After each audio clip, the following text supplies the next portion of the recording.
There are a lot of people out there that espouse themselves as business experts. Influencers and thought leaders. Yeah, sure. They're just everywhere. They're selling this concept of I am a full-time consultant. I can be your coach. I can be your trainer. I can fix your business. What are you doing? And then the solutions that they offer, I've seen and read a lot of different things. Man, I get it. They want business to sound really complicated. So you have to spend a lot of money with them to uncomplicate it for you. Right. Business is not complicated. To be fair, though, a lot of entrepreneurs go into business overcomplicating the crap out of it. Absolutely. Right? And then these thought leaders come in and support that overcomplication. Right. And I get more frustrated when people begin to listen to thought leaders that are making it hard for them to be successful. Right. Business can be simple.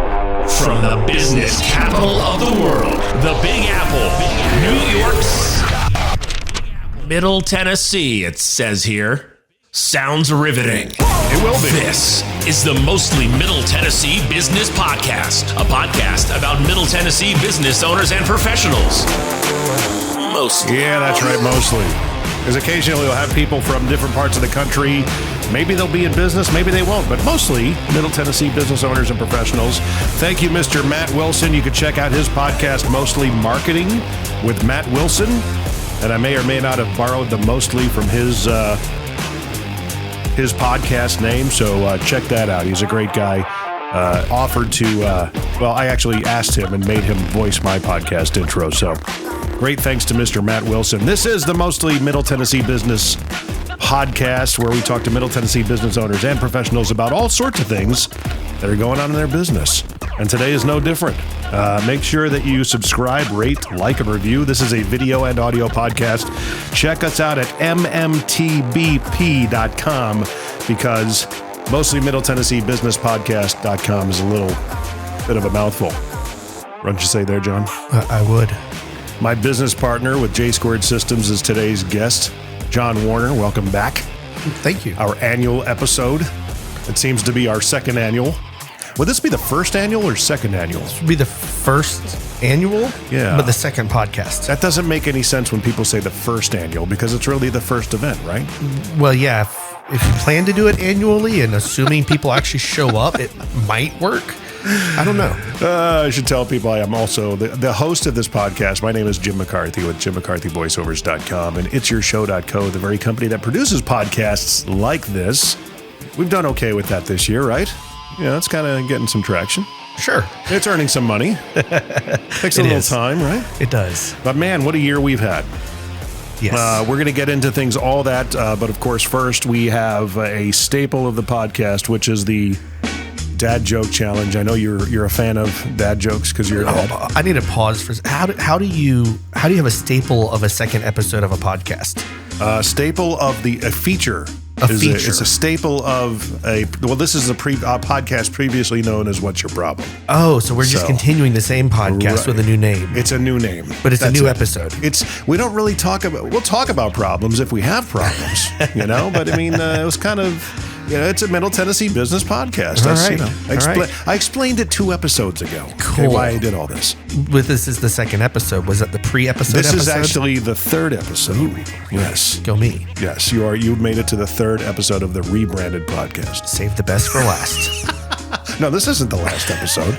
We're going to keep on going, man. We're going to go into the thousands of episodes. The Dad Joke Challenge is, of course, brought to you by Trade Bank of Nashville. Mr. Ed Fox is the head of that. He's a great guy. He lives here in Nashville. If you ever get a chance to have a coffee with him, ask him for a dad joke because he'll have one at the ready.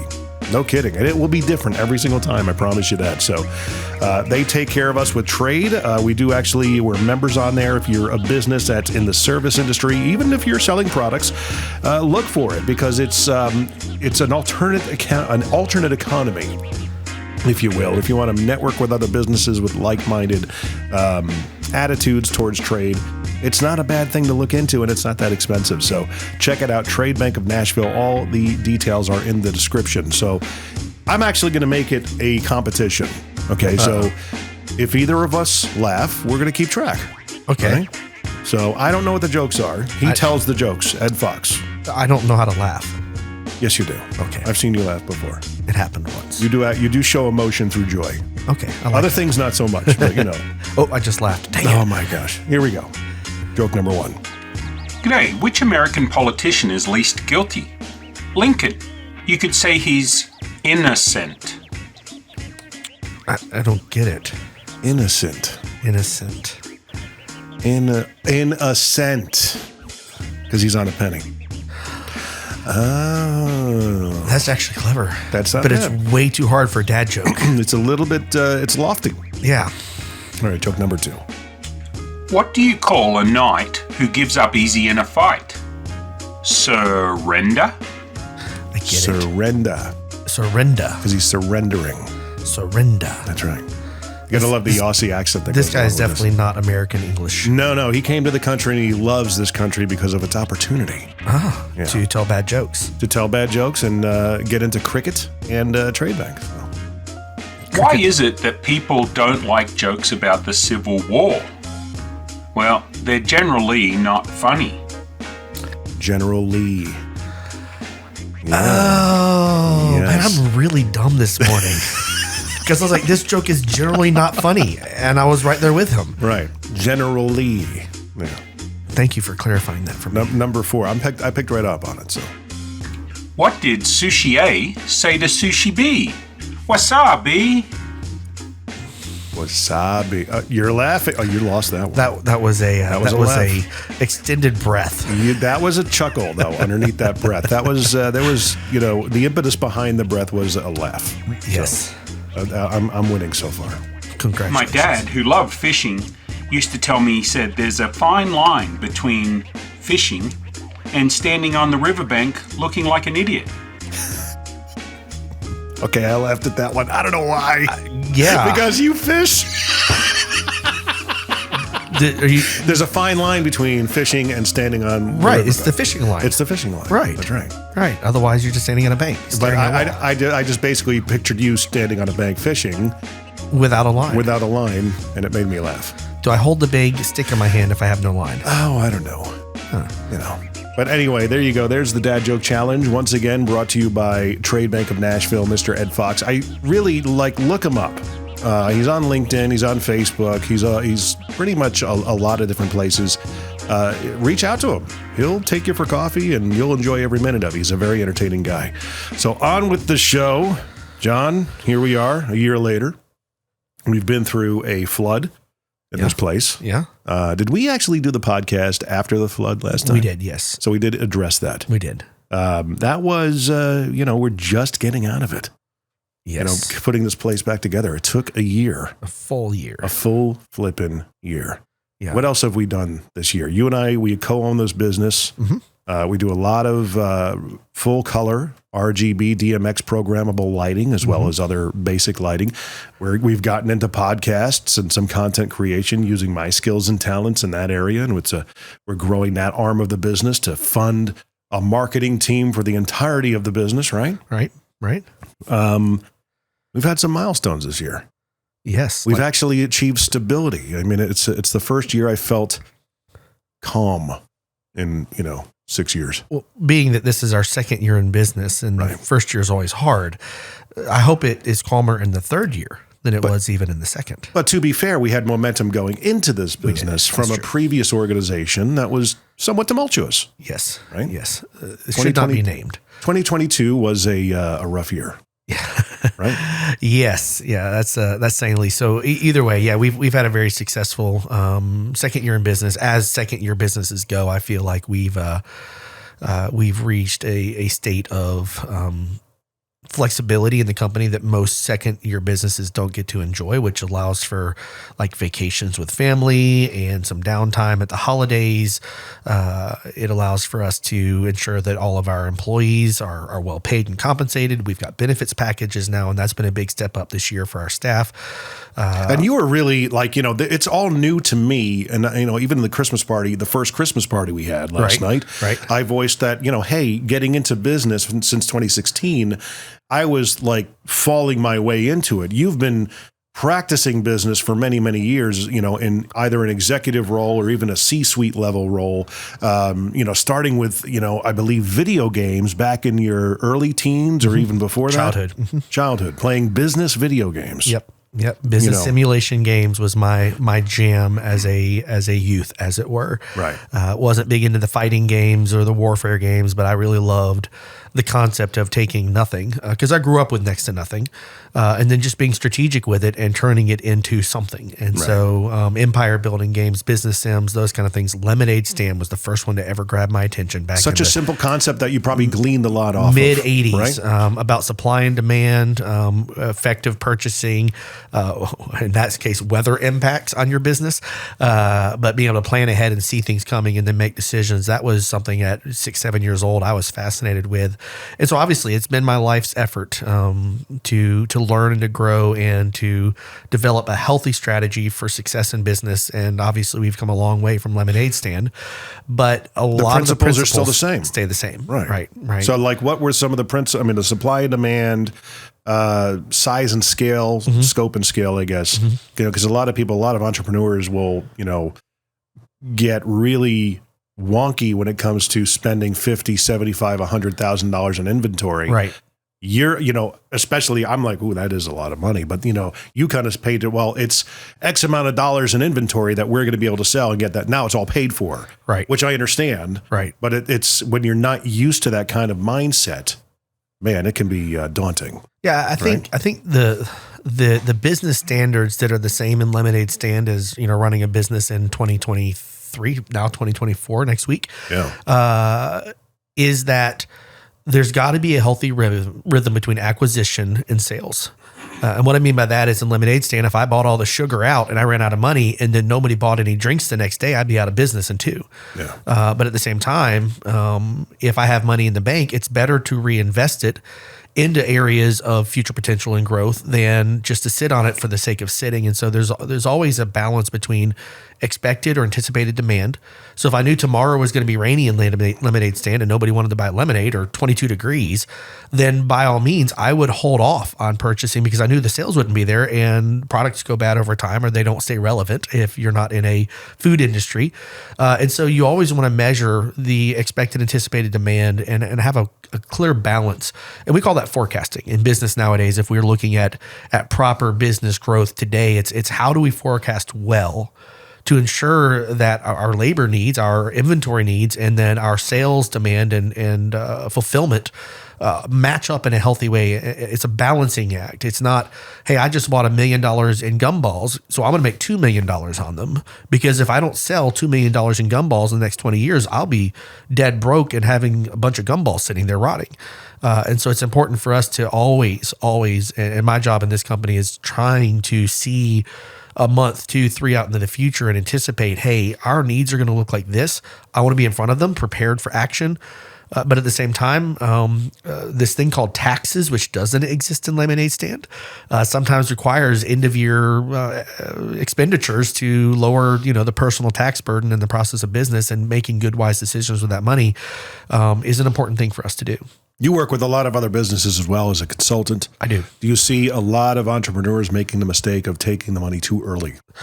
Actually, I would say the biggest mistake I see when I first walk into businesses for consulting is thinking too small and anticipating the wrong demand. Right. They'll use things like, hey, we always sell this tree as an example. If I'm working with a garden center, which I do a couple of them, if there's a tree that they have sold every year for the past 5, well, we assume we're going to sell just as many this year. Well, that's great. But is that the right place to put your money? What's your profitability on that tree? What other products have you not carried that you've received a lot of demand for? For example, here in Middle Tennessee, we had a massive freeze last year and a ton of small bushes froze, just dead as a doorknob. And so a lot of plumbing burst. A lot of plumbing burst, right. Specifically in our office. Yes.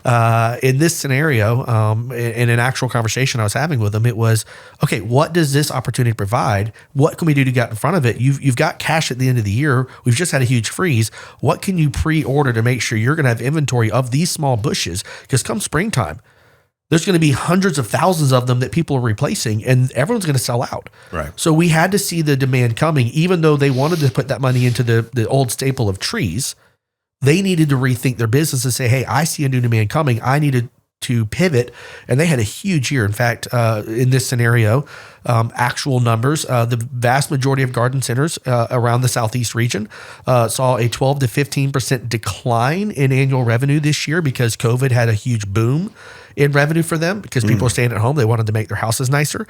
They had to keep themselves busy and they could stay at home. Right. So this garden center, because of the way that we prepared and planned for their future sales volume, they saw a 18% growth year over year on top of the COVID years. And so without you speaking into their life, they would not have thought of that. I cannot say what they would not or would have thought of, but I will say that our planning sessions together, I didn't know that their desire was to go sell the staple tree.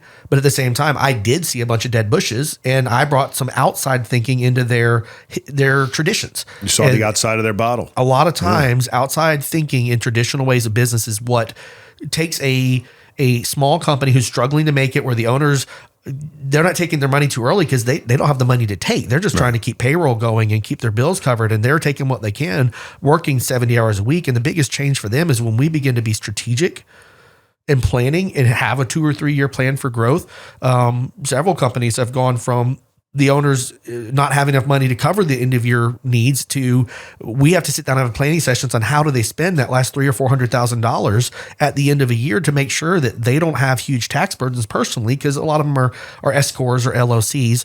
And we have gotten the tone has changed to now, what do I want? How do I spend all this money? You know, I've got everything I need and there's all this extra money left over. A lot of that has to do with proper planning of capital usage, understanding cash flow. Understanding cash flow is something that is the bigger part of the picture, even than profitability. A lot of the times I could be 80% profitable on a product, but only sell 3 a year. Mm-hmm. That doesn't keep me in business because it's unsustainable. I could have a 4% profit, a la Walmart, McDonald's, those kind of places, but sell billions of dollars annually, and I'm in an extremely vibrant, successful business. Mm-hmm. And so it's not about profitability nearly as much as what generates cash flow and how do I use that cash flow to move our company forward in a strategic direction. And so all this is lemonade stand as an adult. Right, right. And it's funny because you mentioned maybe the biggest problem of an entrepreneur or somebody in another business, like the businesses you work with other than ours, right, being inside of their own bottle, you know? No, we struggle, even our company. Well, that's what I was going to ask. Is that something, you know, other people on the outside looking at what we do and saying, hey, how about this? Because that did happen to us in the past year, somebody coming to me and saying, hey, have you guys thought about this kind of a product? And it was like, duh.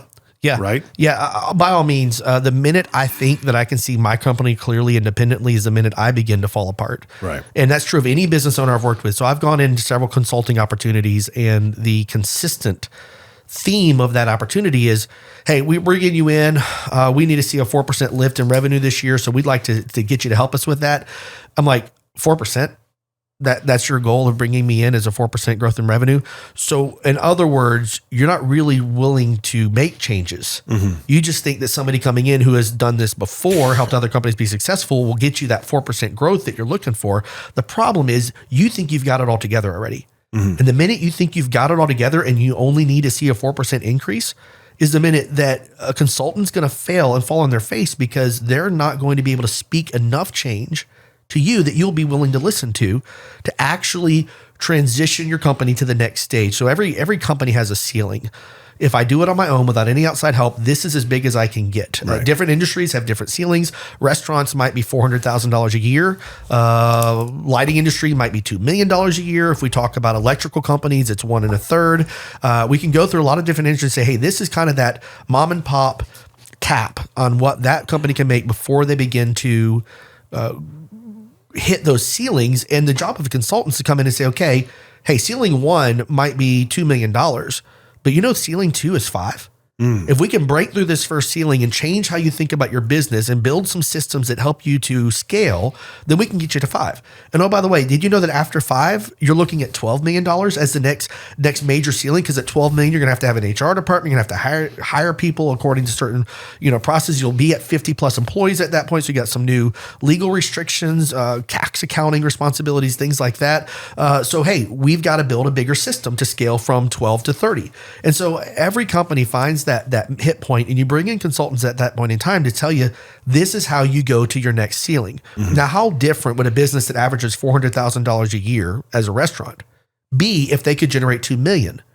Because they've been able to scale and develop systems that allow for them to grow and get outside of their box. And so consulting is hard with companies that think they have it all together. In my case, is that a common pushback though that you get from people? They never believe. You just don't understand our business. They never believe that they're in their own way. Really? No one believes that I'm the biggest problem in my company. Right. The minute they begin to address that is the minute they can grow again. So I go in and I don't get the resistance of, I don't want to listen to you. I get the resistance of, hey, you know what? It's always worked for me in the past. And I don't think I'm ready to make that change yet. I appreciate you saying that to me. We'll look at that in the future. I get comments like that. Like, hey, you know what? There's a lot in this industry. I know you know business, but there's a lot of things you don't understand.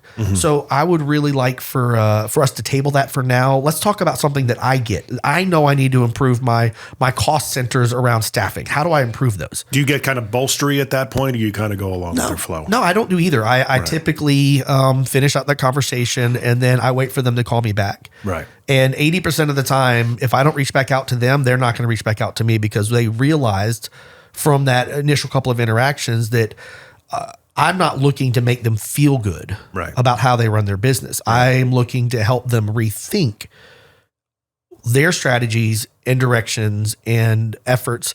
And I have the history, obviously, with the other companies I've consulted that have done a great job of follow through on the things that we've exposed and identified together. Man, they've grown. I've got one company specifically that has grown from $400,000 in annual revenue. In 5 years, they're going to beat 3.5 this year. Nice. Well, that's an incredible growth trajectory because they had been at under $500,000 for almost 20 years in this business. It had been mom and pop working full time. And I'm like, hey, let's get it to where you guys can retire. What does retirement look like for you? Okay, let's build a 5-year plan of retirement and let's get you out of this business with enough to either sell the company and live or let it run because we've developed a clean and operating system. And so here we are now 5 years into this relationship and they are spending 80% of their time taking care of their parents, taking care of their grandchildren, not working the shops, not doing the jobs. They still work, but because they want to. But they can take the time they need for their stage of life. And I love it. It is the most fulfilling thing for me as a consultant to watch people make good decisions and then change their quality of life. To what they want to do. Yeah. If they wanted to stay working, they could. But they don't have to. Right. I don't plan on ever leaving work myself. But at the same time, it's something that I do think that we will see some great opportunities in our business to make those decisions as we continue to grow. Right. Back to the initial point. Yeah. I know for a fact that if I think I've got it all right, that I'm going to be walking our business into a place of my ego, not a place of our growth. That's where I come in. That's where I come in. Hey, you might be off on this. I don't know. You and I are holding hands in this model here. Yeah. But typically, I'm always the quiet one, right? Because I feel like I'm listening. I'm in a trio, a fraternity of guys, you and Marvin, right, who've been down this road, who've done this. You've got a deeper understanding. I'm just, I'm learning a lot. You know what I mean? Yeah. Because I'm willing to admit I know what my limits are. Right. And I guess that's what you're talking about is knowing what your limits are. Right. As an example, so you alluded to a minute ago an idea that somebody outside of our company brought to the table, and we're like, oh, that's a genius idea. We'd like to implement it. Yeah. I have never launched a product of this scale before. Right. So we're kind of doing this together for the first time. We are. And so for me to find someone to consult me in the launch of what we would consider to be a nationally competitive product, I would love to go meet with people who have done it before, who could sit there and tell me, hey, we've tried it these 9 ways. It didn't work. Here's a good strategy for launching a new product in the marketplace, because I'm just as blind as anybody at that specific feature function. Which, by the way, Mr. Owner of Groove Life, we'd love to talk to you. I can't remember your name right now. If anybody knows, I think his name's Matt something. Yeah, something like that. We should probably get your name right first to know what that is before we put it out on public like if anybody knows him and has access to him, I've reached out to him on LinkedIn. He has launched a national product, actually a global product. Right here in Spring Hill. Right here local to me. I'd love to sit down and just buy him lunch somewhere cheap, McDonald's, maybe Taco Bell. Let's take him to Perry's, okay? Make it nice. And we I would love to unpack his mind. So again, business relationships are huge when you know what your limitations are and you say, hey, I need to bring in someone. Now, counterpoint. And I think this is leading into the next piece of what we want to talk about in this podcast. There are a lot of people out there that espouse themselves as business experts. They influencers and thought leaders. Yeah, sure. They're just everywhere. They're selling this concept of I am a full-time consultant. I can be your coach. I can be your trainer. I can fix your business. What are you doing? And then the solutions that they offer, I've seen and read a lot of different things. Man, I get it. They want business to sound really complicated. So you have to spend a lot of money with them to uncomplicate it for you. Right. Business is not complicated. To be fair, though, a lot of entrepreneurs go into business overcomplicating the crap out of it. Absolutely. Right? And then these thought leaders come in and support that overcomplication. Right. And I get more frustrated when people begin to listen to thought leaders that are making it hard for them to be successful. Right. Business can be simple.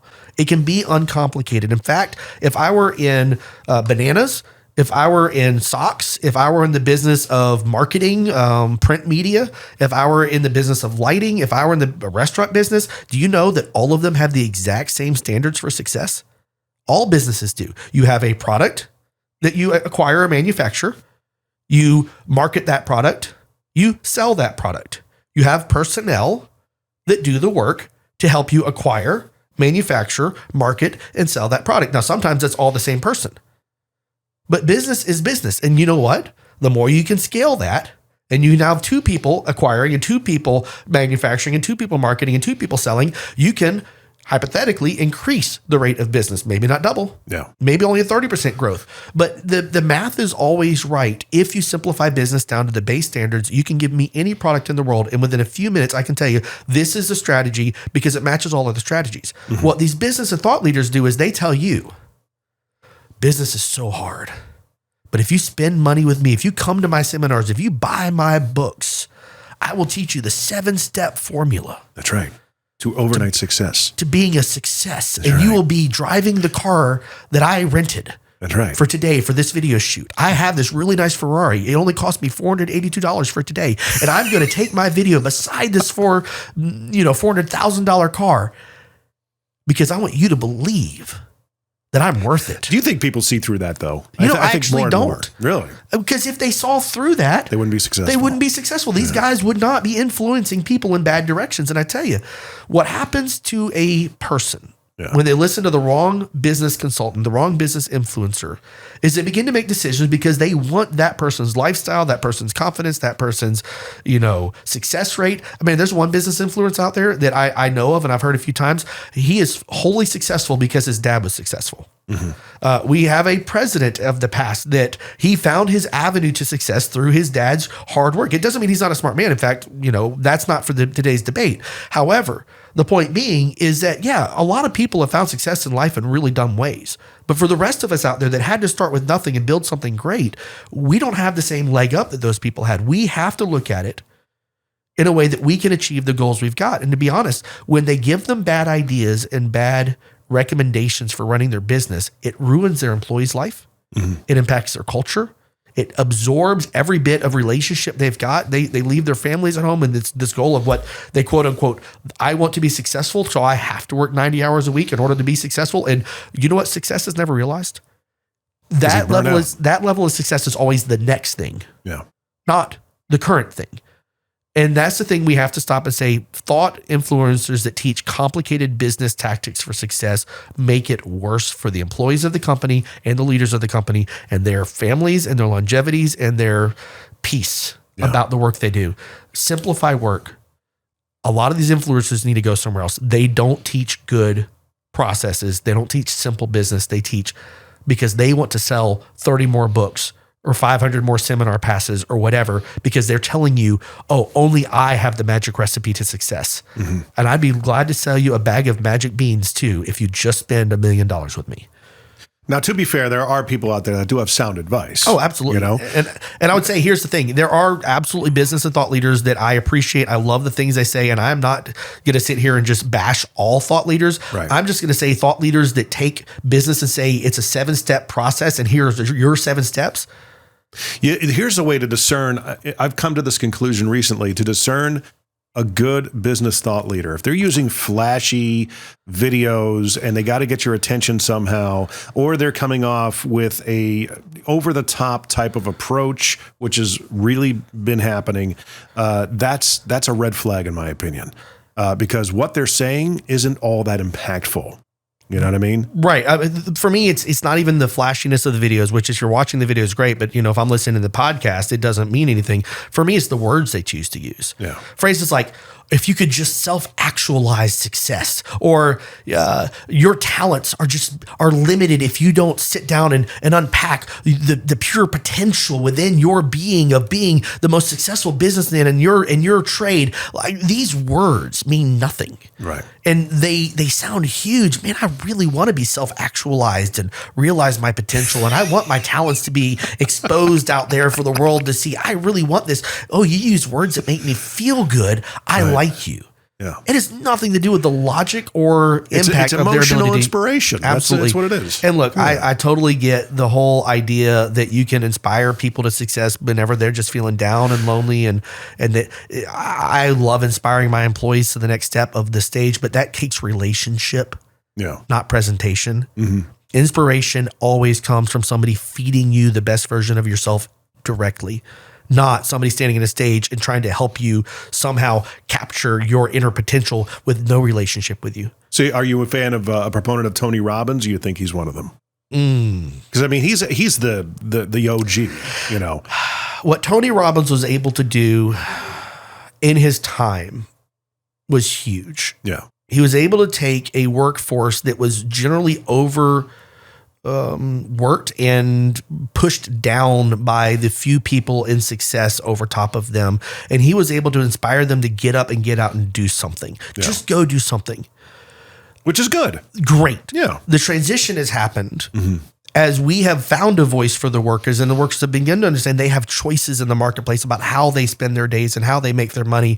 That same message has changed its tone to one of, all you need is to feel good. And that is the wrong current message for today's work. Now it needs to be, you need to calm down your mind, calm down your thinking. You can't see everything coming, but if you have a strategy for what comes and a healthy strategy for whatever comes in at you, you know how to process it, you can find success. It has much more now to do with structural and cognitive ability to anticipate and react in a healthy timeline to where it doesn't overwhelm you. That's the success that we need to hear today. And that's not what's being spoken in a lot of these Tony Robbins-esque promotional videos and things like that. Right. He kind of gets them on the path. Right. No issue with Tony Robbins. Yeah. But Tony Robbins today, I would have major issues with if this was the same message as what he was speaking in the 80s and 90s. It has evolved. Right. He does the Date with Destiny 4-day thing where you're on your feet for, 15, 16 hours. He's telling them to get out and do something. That's and right. I think that's great. Yeah. I love the idea of getting out and do something. I think everybody needs to do the next thing, whatever that is. He'd be a cool guy to have a beer with. Who's anybody that you're following that really does hit you over that kind of hits you between the eyes that you like? So anybody come to mind? Yeah. Obviously I'm huge into effective leadership, in terms of, the right way to engage your teams, the right way to see yourself as a leader. I'm really big into studying and understanding those things.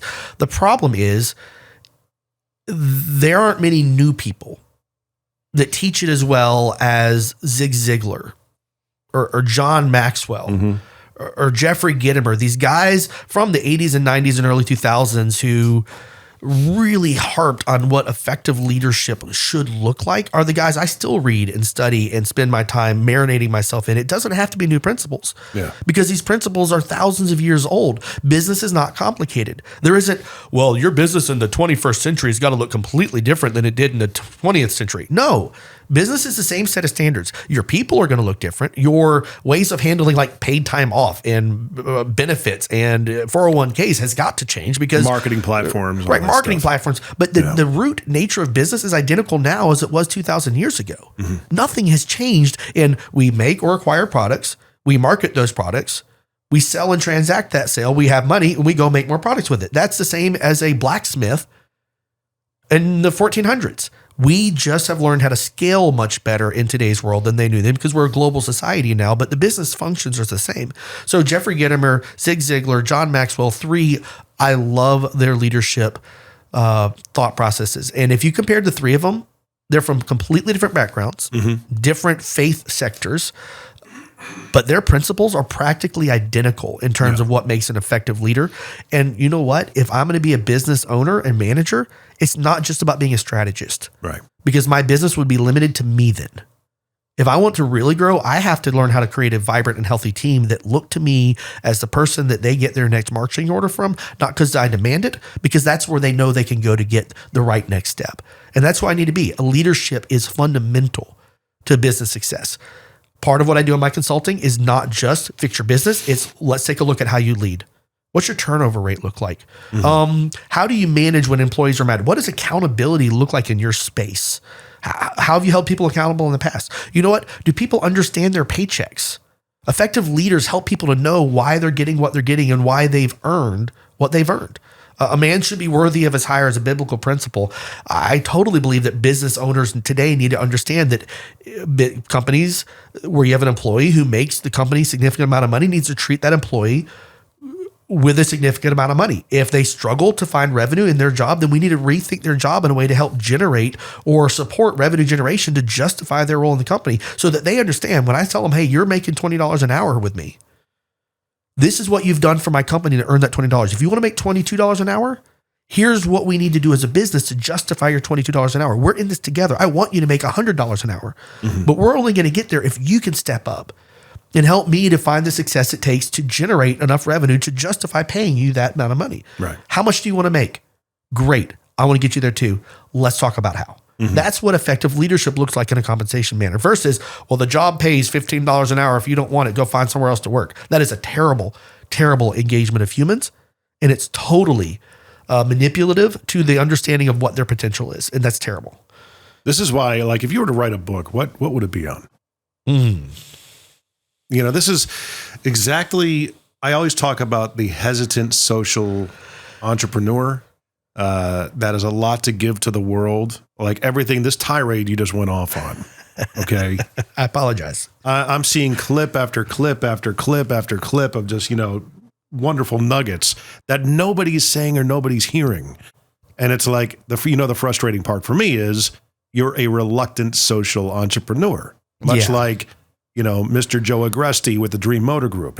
Somebody actually the other day told me that they've suggested that he needs to do a podcast. And I'm going, yes, you need to start sharing these things with the world. This is your gifting. People need to hear this. You have to be the yin to the yang of all these influencers out there that are peddling, basic nonsense. Right. Some of them are very successful. Some of them have done a lot of things. Grant Cardone is a virtual billionaire, but he made it off the back of sales training for the car business, which is now he's abandoned. And now we're going to get into eventually we'll get into some of these guys, but there's a guy who's coming out of up the ranks who's filling that void that Cardone once had, in my opinion. And he's using the Howard Stern effect perfectly. But there's a lot of stuff, a lot of things that aren't being said. And, a lot of you just don't, not that you don't care about people seeing you that way, but my gosh, I see this not like nothing but just a whole pile of potential.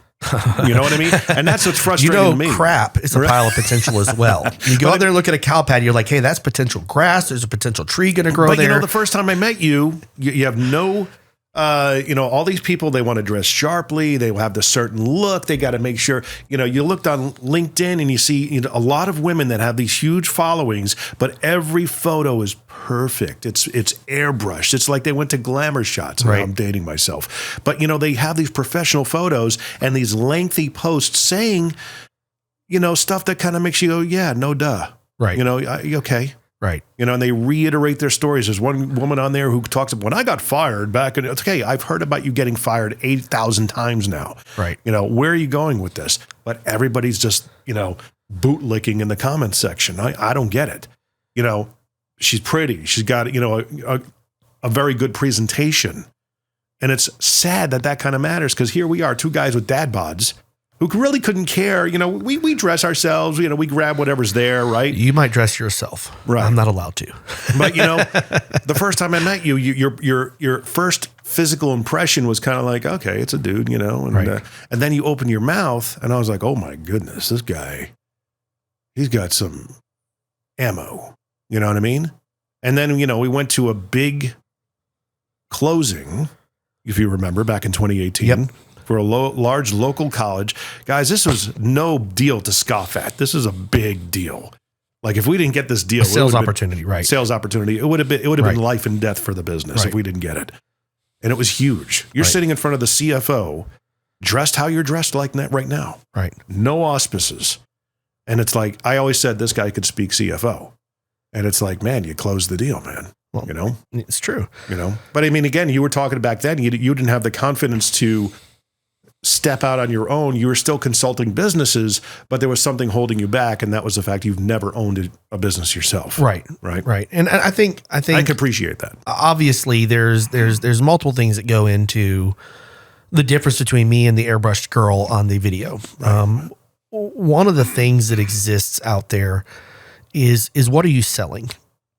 These people with the cars and the flashy looks and the confident personality and the same story every single time they talk, it might be a great story. In fact, I've got a friend who lost some family members due to hospital oversight, and they have gone to hospitals all over the country and told the exact same story 1,000 times, because every hospital needs to hear the impacts of their oversight on the well-being of their patients. Yeah. And that's a good message to hear. And so I do think that sometimes repetitive messages are great depending on the audiences, but the difference between me and them is they're trying to sell themselves. Mm-hmm. They're trying to prove that they are good enough to claim the influences that they have gained. And so this constantly, I have to prove even more. I'm carrying the weight of my own glory, and I have to prove that I can hold it up. I am in no different from them in this manner.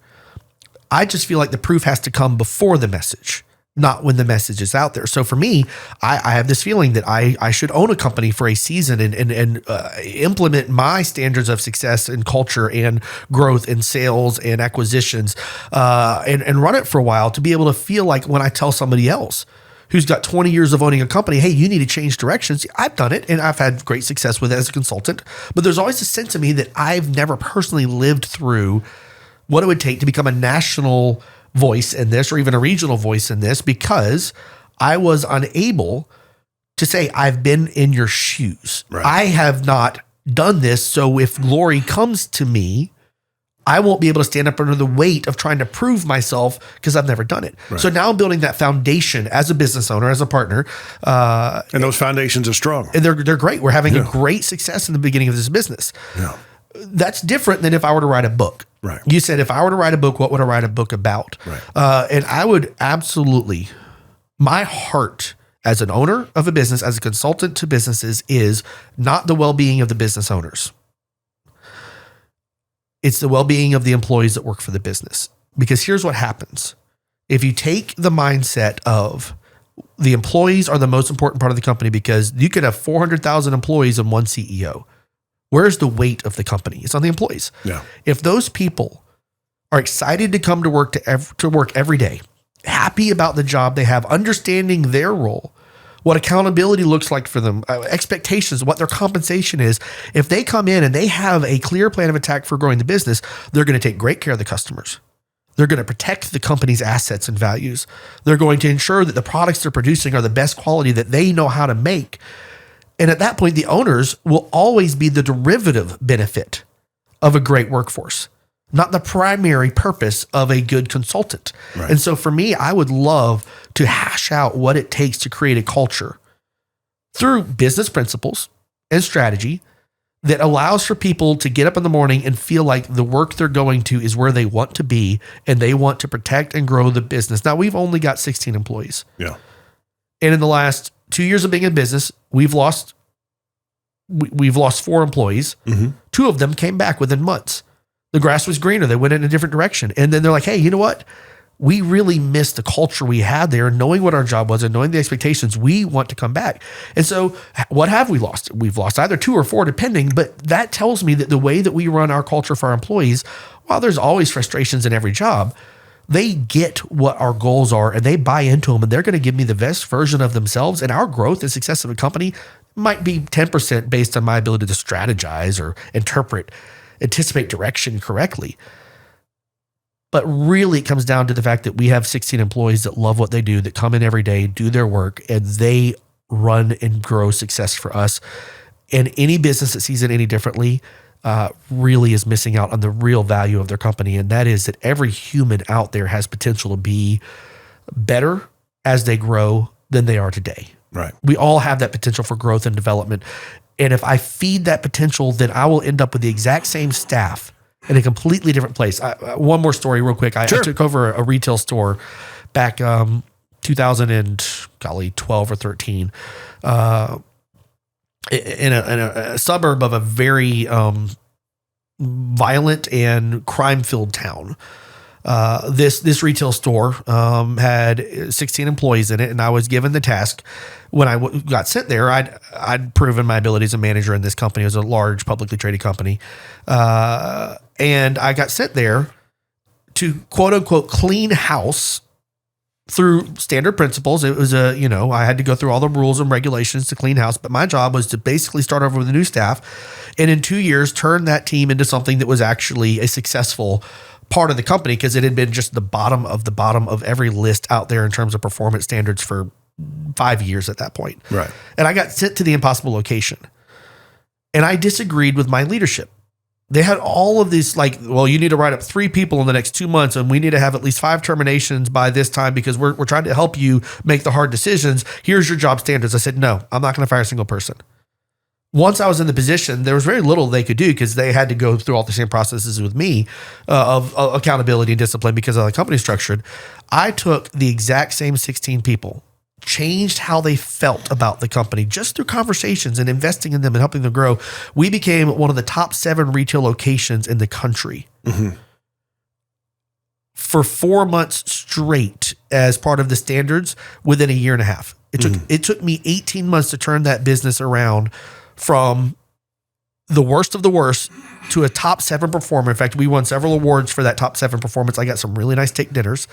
Nice. And the end result was I didn't have to change a single person. One person did quit because they couldn't handle expectations and accountability. Right. Which happens. One person I had to get right next to firing, and then they turned their life around. Right. They're like, you know what? I'm going to try to stay. And they stayed, and they became very successful. I promoted more people out of that location to managing other locations than any manager had in the state of Tennessee in the last 5 years. 7 of my 18 people became managers at other locations within the first 2 years of me being there. Wow. That is not about my success. That's not about how cool I am. That has to do with, hey, it matters how your employees feel about their work. You create a place they want to go to work, and everything changes for them, their families, their livelihood, their future potential. They now had Christmases that were well paid for and vacation time that they could take off and actually go on vacation because they had the money in the bank for vacation because they had found that success feels good. And I had found that when they feel successful, I was doing very well in my role. Right. So with that being said, we're going to take a break. Who? Yeah, because we're doing commercials now. So we're going to be right back. You're listening to the Mostly Middle Tennessee Business Podcast with our guest, John Woerner. See you in a minute. Hey, Middle Tennessee electricians, handy women and men, and just those of you needing better commercial LED lighting solutions. Yeah, I know, there's so many of you. I have to tell you, there's another option than just the big orange and blue box stores now. Try j2lighting.com. At j2lighting.com, we have the latest technology in all types of commercial LED lighting, from UFO high base, drawers, area lights, and shoeboxes, right on down to a slimline wall pack that doesn't look like a fist coming off the wall like most other wall packs do. You get what I'm saying, right? Many of our fixtures are wattage and color temperature selectable, which means you have more control over the brightness and appearance in your dark spaces. Check us out at j2lighting.com for a great local source for your commercial LED lighting ideas, even full color light show dreams. Yeah, totally. That's the letter J and number 2 lighting.com. j2lighting.com. All right, we're coming back. This is the Mostly Middle Tennessee Business Podcast that you're listening to. I'm going to put something out there. You ever have the notion that you've always, even though you've never met somebody, maybe it's a celebrity, but you feel like you've known them? I have that feeling, and it's going to sound weird. Dennis Quaid has always given me that same feeling, right? And I feel like, because I think he lives here in town, I'm putting it out there, man. Anybody who knows or knows his handlers or his manager, we'd love to have him on. I think he lives maybe up in Franklin or somewhere near here because he's got a music career. You have something like that where you feel like you know somebody? For Courtney, it's Tom Selleck. Not because it's the sexual nature or anything like that. She says I've always just felt like he's my buddy. FYI, Courtney is his wife. My wife. We need to clarify this quickly here. No, I'm not often starstruck. I will tell you. Not starstruck. You just feel like you have a connection with the person. Yeah, right? Yeah. I feel like I have a connection with Dick Van Dyke. Yeah, I could see that. Yeah, I feel like he is one of those people that if I were able to sit in a room and just talk to him, we would have the grandest of times because I use words like grandest in my sentences. That's like 1960s talk, and that's what he's from. Yeah. I think the other person who I would just love is Alan Alda. I think he and I, while politically we're very different from each other, boy, his banter. Yeah. I love to banter. I love quick-witted, fun. I would enjoy them in terms of just spending time with them. Like, let's go fishing together. Right. Grab beer. That's great. I don't know that we would have like a deep, intimate relationship of any nature, but it would be great to spend time with them. Other than that, I'm still struggling with this Dennis Quaid thing. Really? Yeah. I don't know. Ever since I've seen him in like Inner Space, The Rookie. See, I don't even know who he is. Oh, man. You're really dating yourself. He was in Wyatt Earp with Kevin Costner. He played Doc Holliday. Yeah. You've seen The Rookie, where he's an older baseball player, pitcher? No. You don't know Dennis Quaid? No. Really? Married to Meg Ryan? I know her. Yeah. You've got mail. For a while. Yeah. Yeah. See, that's all I know her from. But he was in a great movie. Yeah, he's been in a lot of stuff. Well, then you should meet him. He's been in The Right Stuff, I think, or something like that. Maybe I'm wrong. Well, I need to meet all the Titans players. I need to meet Mike Keith. Like all of my like starstruckness comes from football, not from like movie stars or music stars or anything. But you get me a football player in here, I'll be like jaw on the floor. I won't be able to talk. I'll be that awkward girl in middle school who just like turns away and walks off. Well, we had Chris Hope. You met him. I did. It was really awesome to meet him too. Right. He didn't bring his Super Bowl rings though, so that made me a little disappointed. He signed Marcus's one of our other clients, Stronger Than My Father podcast. Check it out. He signed his terrible towel because Chris Hope was on the Steelers. That's cool. Yeah. It's pretty awesome. All right. Anyways. Yes. So getting into this, you and I discuss a lot of these influencers and stuff like that. Here we have a gentleman. I've pulled it up and made it so everybody can hear it. And if you're watching this, you'll be able to see it on the screen. We're just going to react. You've never seen these. No. And occasionally I send you some people and some of the outrageous things that they put out online. We'll start with, this is the guy I was talking about before. I feel like he is working the Howard Stern effect angle. And if you've never heard me talk about it before, the Howard Stern effect is getting people to like you and not like you, you still win. So there is an element to getting haters. And then it helps with the algorithm and it helps you get more exposure, things of that nature. This guy's doing a bang up job with that. Well, I find it intriguing. So I don't know if they can see the picture on the screen, but I'll describe it real quickly.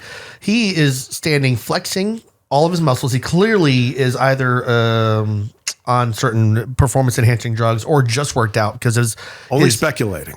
Only speculating. Yeah. But his blood vessels are hugely projected from his arm muscles, as it were. He's got two Asian style yellow chairs. He's got some very intriguing neon lighting behind him and a bunch of lions and triangles around the room. Yes. He's truly trying to think of all the different markets that might watch him, that might identify with one of those standards Yes.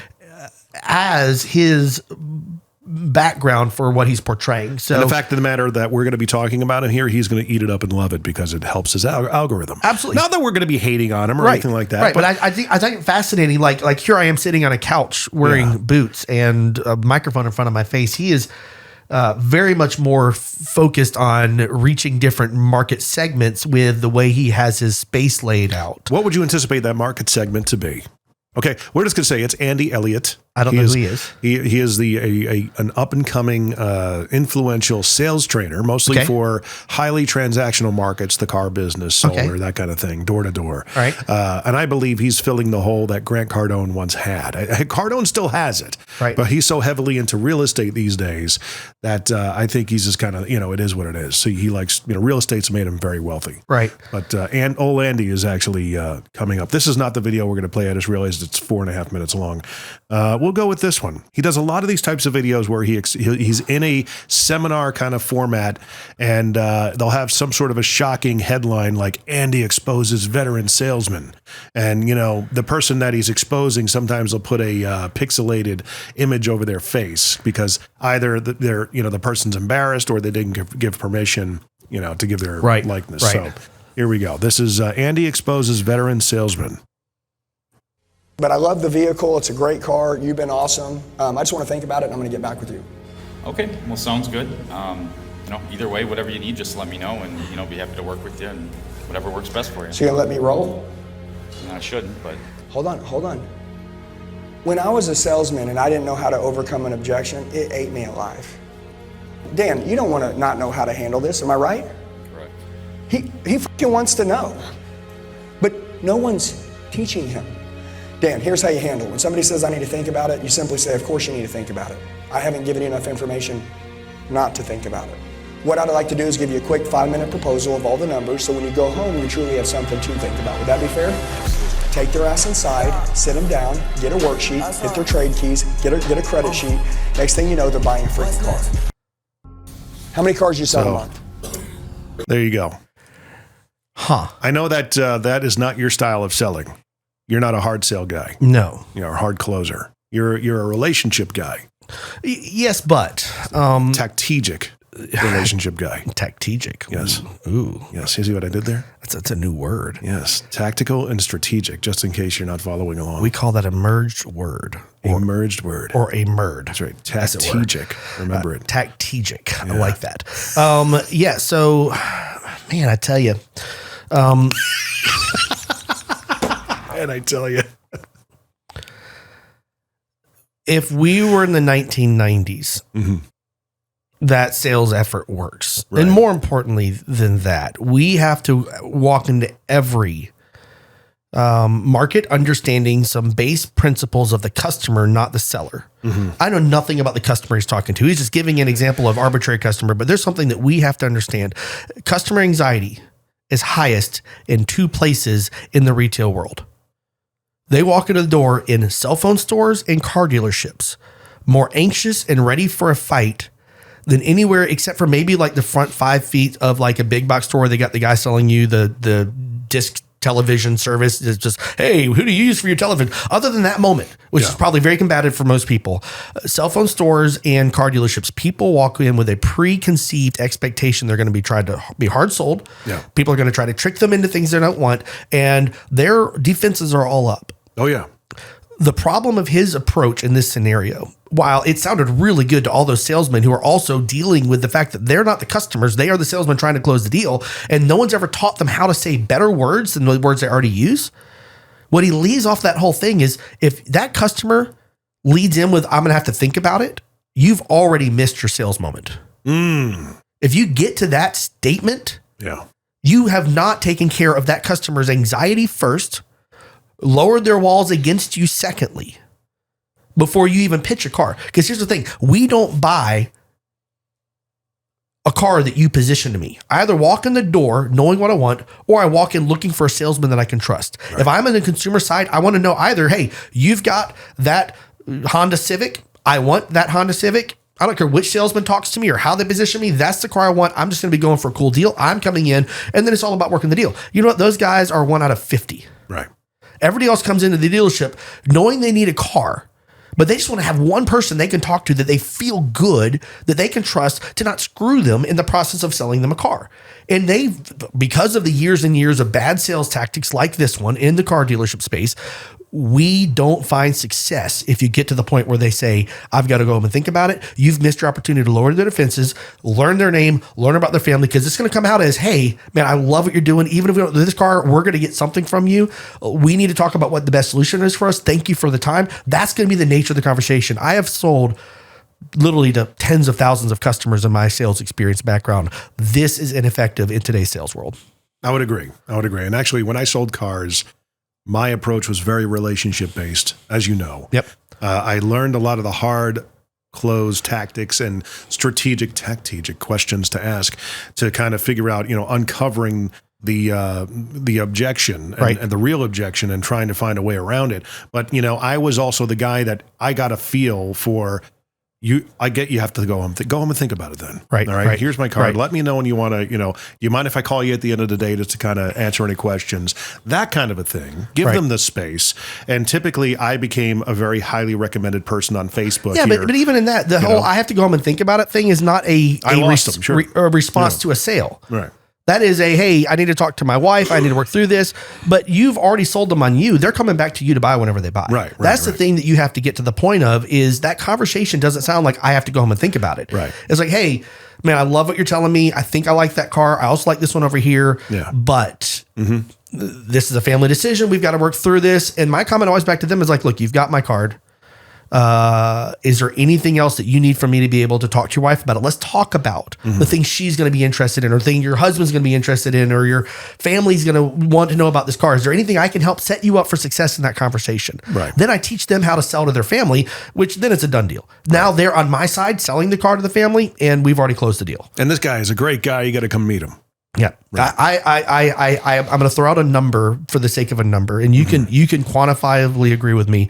I close over 80% of my sales interactions. I would say it's higher. Yes, but 80% is a justifiable one. I think we're probably in the 90s. And he's being modest. Okay. Right. He's not we're blowing smoke or anything. I can, surely bolster what your claim. I could substantiate it because I've been around you. Right. I consider myself to be a good salesman. My problem has always been in this business, exposure and opportunities. But whenever I get an opportunity, it typically turns out to be good. But you've cultivated a lot of opportunity. Might have been because somebody leaked a video early, but those opportunities were optimized. You never squandered any one of them, and they really did work out. Especially seeding this business moving forward. Right. Those relationships are still strong today. Yep. And that's it's relational selling. Moving on to the next one, and the thing about Andy is the fact that I call it bro fraternity sales selling tactics. Right. It's kind of like what we're doing. Here's another guy, and he's a local guy. Hey, we are the mostly Middle Tennessee business podcast. Yep. His name is Coach Michael Burt. Okay. He's the lovable coach. Everyone knows him, typically who's in business here in Middle Tennessee. And he's built his business off of coaching other businesses. Right. Okay. Right. So here's a video we're going to pull up with Mr. Coach Michael Burt. I made $1 million in an hour selling a $500 product. I went from unknown to known. Do you know what I had to do to get that deal? I had been working that relationship with Cardone for 7 years. I'm sitting in his office across from him, and I said, do you think I'm good enough to speak at 10X? He said, absolutely. I said, then why haven't you asked me?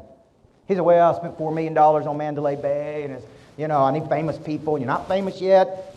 You're good, but you're not famous. And I said, you're trying to sell tickets, right?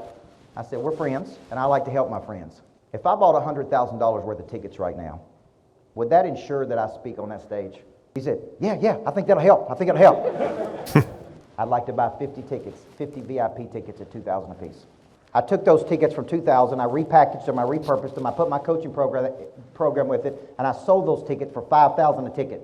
Made $250,000 of revenue. I'm $150,000 of profit. Get on the stage, 10,000 people, make $1 million. Was that a good investment, yes or no? Would you have bet on you like that? What happens when you accomplish? So, yeah. I made $1 million in an hour. It's not, but $500 product. I don't know how he made $1 million in an hour, but I don't know where that came into play. Man.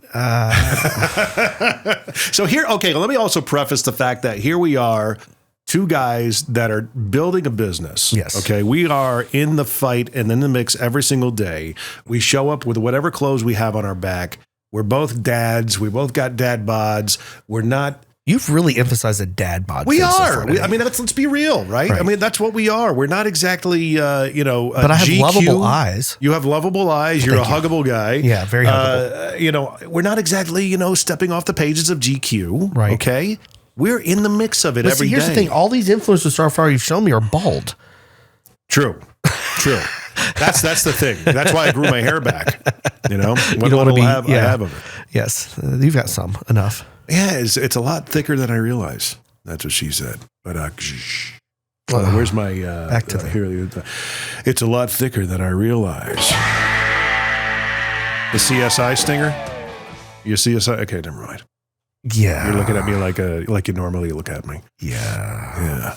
Why am I in this room with you, Jim? Yeah. Okay, so reactions. Well, I mean, you told me today that you'll be showing me some influencers and just wanted my thoughts on what they're saying. Yeah. Obviously, one of my challenges is how influencers choose to speak and what they are communicating. Mm-hmm. He used the word I didn't count. Easily 20 plus times in that statement. Mm-hmm. Great. If you're telling a story about what you've been able to do because you're trying to make a bigger point, totally support stories with the word I. He makes 0 points in that entire interaction. The very end, his last comment was the semblance of you don't believe in yourself as much as I do. Mm-hmm. That's the key to success? Believing in yourself? I'm sorry. That's a little bit ridiculous. You have to believe in something. Totally agree with that. You need to believe in good standards, good practices, integrous operations in your business. You need to believe that you're making good decisions and stand on the decisions that you make based on the fact that something outside of you is informing you that these are good decisions. Right. But that entire spiel that he just posted, I don't know why he chose to post that one as a marketing exercise for his company, because all he did is tell a story about a interaction that could have gone 2 ways. And here's the thing. I think if this is a true story, which I'm taking it at face value that it is, I have 0 idea if it is, that he spent $100,000 on the spot with Grant Cardone, that he already had somewhere in his mind that he was going to turn these things and package them for $5,000 and resell them. Hypothetically, he has enough business prowess to think about that. I don't know. Yeah. Why would he be marketing this video? I don't know. As something that goes out there. It's a beat your chest kind of moment. Yeah, it's a beat your chest kind of moment. And it didn't tell anybody anything. No one's going to buy what he's selling if he's just talking about himself. We've all known the people who are totally focused on what they've done, what they can do, and how much do we listen to them after the first 20 minutes of a conversation? Right. We don't. See, here's the thing. If I was going to put a little, 30-second segment or 1-minute segment of a presentation in front of a room of people, I will want that 1 minute to be something that could change anybody who's listens to's focus and direction, because when they say, hey, that guy made a lot of sense to me, they'll come back and they'll watch another video. They'll buy another ticket. They'll come simply because I'm there. Cardone's comment, you're not famous. Right. There's a reason why. People might listen to 3 or 4 things you have to say and then move on, because they realize that you're really about yourself, not about them. And no one's going to stop and listen to, in today's world, people who beat their own chest for success. And that's why I'm so hesitant to get into this space, because I don't see success coming from that. Also, his math to get to $1 million didn't exist in the whole story. Like, I don't know where he came to $1 million. Right. No idea. Was that like his speaking fees at the place where he's begging to be a part of it? If I were someone selling stage time at a major convention and somebody's begging to be on it, I'm not going to pay them a $750,000 speaking fee.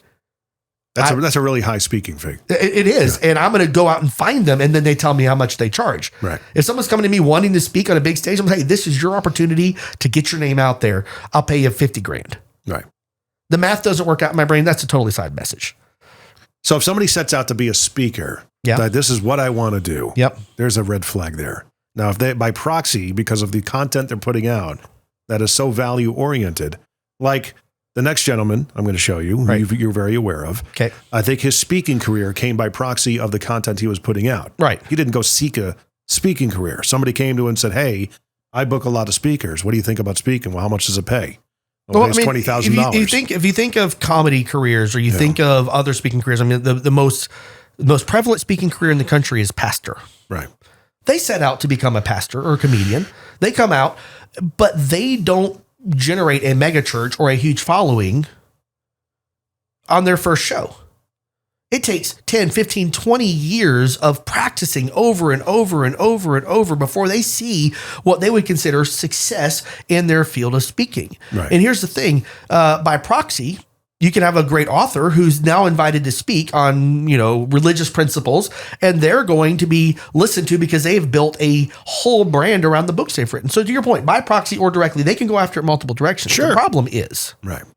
in all those scenarios, you choose to listen to them because they're saying something that nourishes you. Right. There's value. It's always about what's in it for you before you would pay a dime to go see them. Right. And that's the thing that I don't see happening in a lot of these guys that are really pursuing speaking careers is they're just trying to grow themselves and make themselves look good. And very few times have I seen that turn into a successful speaking career. Right. Right.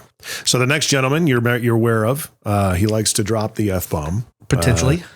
I don't know if you were referring to him before with the father who started the company, but it's Gary Vee. Okay. Right. And reason why he's his last name isn't V, is it? It's Vaynerchuk. That's a lot of And he names. tells his story in his speeches because it's a good story. He came from one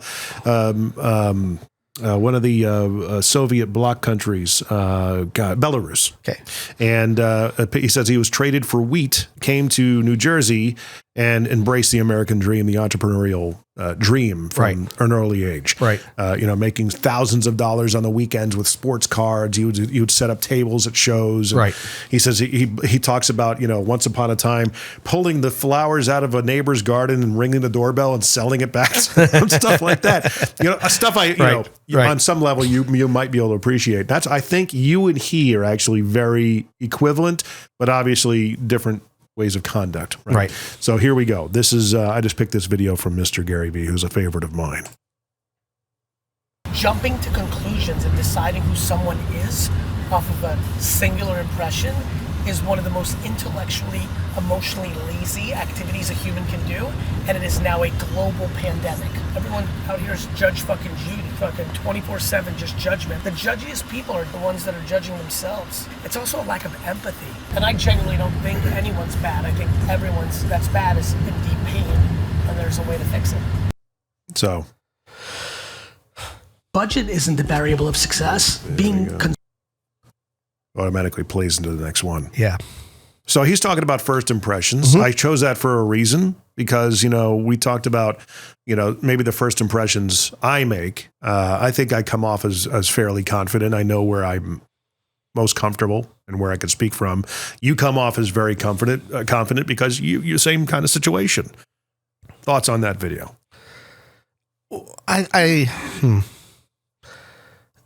Or Gary himself. Well, no, I don't have any thoughts on Gary himself. It's not, there's not enough content in that specific expression to develop anything. I will say this. I've always told people I'm incredible at first impressions. It's the second and third that typically kill me. Right. That's an interesting way to put it. You really think that? I do. Really? And usually it was in my dating life with girls. Back in the day, I'd talk to her, she's like, oh, he's so nice. And then I'd talk to her again and she'd be like, who is this creep? Not that I was creepy, but that's just the interpretation I had of the moment. So that was a very common college phrase I used a lot, why I was single throughout college. But that being said, the bigger picture here is, I actually disagree depending on the context. Right. I can pick out really quickly when somebody is making a first impression with me and there's something inside of me that says, hey, this person isn't to be trusted. Mm-hmm. I trust that feeling in me with great, because I've been around so many swindlers and fake people, people who can put on a good show but really have no value or depth to the relationship after that initial interaction, and then it's going to be about what I can do for them from then on out. I can pick that person out of a crowd, and I know people in my life who are incredible at picking out of the crowd specific other issues in people. And I've learned to trust those first impressions with great. Even you yourself, Jim, I've asked you, hey, what do you think about the person? And you've made comments in the past like, you know what, I'm not all in on them yet. I'm not sure. Or, hey, you know what, man, I love them. They were great. And I take great measure in your ability, because I've learned to trust the response. So I think here's the nature of my interpretation and my rebuttal to his commentary. First impressions when it comes to business relationships, if you can get a second chance and you didn't do it on the first one, you better take advantage of the second chance. There isn't going to be a third chance. In terms of personal relationships, you want to rely on your first impressions, because you are risking part of your identity and hurt, pain, future. He talked about there are no bad people. A lot of people who are in pain are people who who didn't trust their first impressions and let somebody talk them into something that they really didn't want to do. They had an initial response, and then somebody convinced them to have a different response, and that's where the pain in life comes from. And I'm sure I can come up with 1,000 examples, but everybody can. I think that if there are no bad people, which I totally disagree with, I've known many bad people in my life. I think we're all bad people. But right. Yeah. I know I am. Yeah. If they're just pain driven, then his comment in and of itself contradicts itself, because a lot of pain comes from when we don't trust our first response in a situation and we choose to, for whatever reason, push past it. And then we end up hurt. Yeah. And so I think by all means, business is different than personal, but in business world, if you don't give me a great first impression, you get one more chance. And if I don't make a great first impression with a business, I know I've only got one more chance. Right. Because if they have two impressions that are not great, then I'm never going to get a chance to sell them, work with them, those kind of things. That's why it matters so much to create a great first impression. But personally speaking, trust your first impressions. Yeah. Trust them. And yes, I know examples of times whenever a guy meets girl thinks guy's awful. 3 years later, they get married, they live happily ever after. Right. But the guy at that time was probably not the right guy for her. And it probably took the additional 3 years for him to grow into the version of himself. That was Courtney and my story. Right. As actually going to be the right marriage. And so I totally agree that the first impression was bad, walk away. It doesn't mean you don't give them a chance a year, 2, 3, because things change. But if you'd have stuck, I know for a fact, if my wife had met me at 19 years old, we would have never gotten married. Right. It would have never, ever happened. I had way too much to learn. She met me at 23, and guess what? It worked out great. I wasn't the same person 3 years later as I was the first time around. Right. So. Right. The next person I'm going to bring up is a friend of mine. I'm not going to say a good friend, because we've met on several occasions. I've had him on the podcast before. Been out to his place in Vegas, been on his podcast. I've produced the intro for his podcast, and he still raves about it, and I'm very grateful for that. Mr. Brad Lea, I wasn't going to pull one up from him because I couldn't. All the stuff that he has up here, I guess, didn't really fit the narrative I was trying to shape. I mean, he's as real as it gets. He's been through, he's got a lot of stripes. He's been through the ringer. He's built a business over the past 20, 25 years to, 8-figure, 9-figure status. He's got a very public proclamation. He wants to be a billionaire. I don't need to be a billionaire. I'm sure you agree with that as well. But he's driven to do that. So I think this is a recent reel that he put up, and I'm going to pick this one. Let's see what he says. The reason why people are broke and fat and The reason why people are broke and fat and unhappy in terrible marriages is because they believe that something's going to come if they just be patient. Dude, patient is not what you need to be when it comes to that. Like if some chick is telling you, hey, give me a minute, let me slip into something more comfortable. By all means, be patient. But when we're talking about your dreams, we're talking about building what you want and getting what you want out of life, you better not be patient, dude. Time's a ticking. The reason why people are broke and fat and unhappy. The reason why people are broke and fat are because they are patient. You're not taking action on correcting her life. You know? Yeah. So, he's got a camera guy that follows him around. Yeah. And you know, he's got little things that he says every now and then. And, those are what he believes to be true. You know? We blanket statements like that are dangerous. Right. And I think if you were to ask him, I believe when I drink. There we go. if you were to ask him to parse out what he means by that, I think he'd probably land in a pretty healthy spot. Right. But at face value, that's a terrible line of thinking. Right. I would say, golly. I don't have a statistic to match my experience, but in my experience, observationally speaking, many of the companies that fail are the companies that are impatient. Right. They find a product. They love their product. There was an ice cream company locally that went from one location to like 22 locations in Middle Tennessee. They didn't patiently build their business, build the foundation. They just like, hey, we've got a cool product. Let's go open 22 locations. They didn't take the time. Right.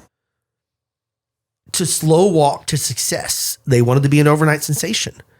In fact, they are no longer in business. All their stores shut down 3 years ago. When COVID hit, they didn't have the stability or efforts or foundation to sustain as a business. Now, I know COVID did that to a lot of companies, but they grew too big, too fast, way too impatient. Yeah. So as a business, man, patience has to be part of your fundamental values. And doesn't mean you're not ready to pull the trigger. You pull the trigger the minute the trigger is ready to pull, but you do not pull it until it's time. Snipers, impatient, that's a problem.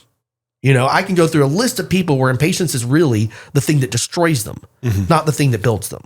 Now, to his point, if we were to parse it out, my assumption is what he's saying is don't wait around for something good to happen to you. Yeah. You've got to get up every day. And I use the phrase, just do the next thing. Every time I'm talking to somebody about how to handle the anxieties of all the stresses that are overtaking them in their business relationships, or even sometimes their personal relationships, or just the life they're living, it's, hey, stop worrying about the next 10 things that are going to have to get done. Just do the next thing, but don't stop. The minute you get done with that thing, do the thing after it. Then the thing, do you have a list of things you need to do? If not, sit down. That's your next thing to do. Write your list. Make a list. Then do the next thing. Never stop moving forward. Right. Patience is not a lack of momentum. I think that's where he and I disagree. Momentum can happen patiently.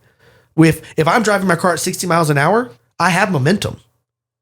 I could be driving 70. Impatience would tell me to drive 70, I'd wreck my car. Yeah. But at 60, I'm not being without momentum. I'm just not being aggressive in how I'm engaging the world around me. And he might be someone who loves to drive 120 because that's his personality type. That is risky and dangerous, especially in terms of business or personal relationships. You always want to be ready to do the next thing, know what the next thing is, and maintain a sense of extreme patience. Don't pull the trigger until the crosshairs are in sight, but be immediately ready the second you do it.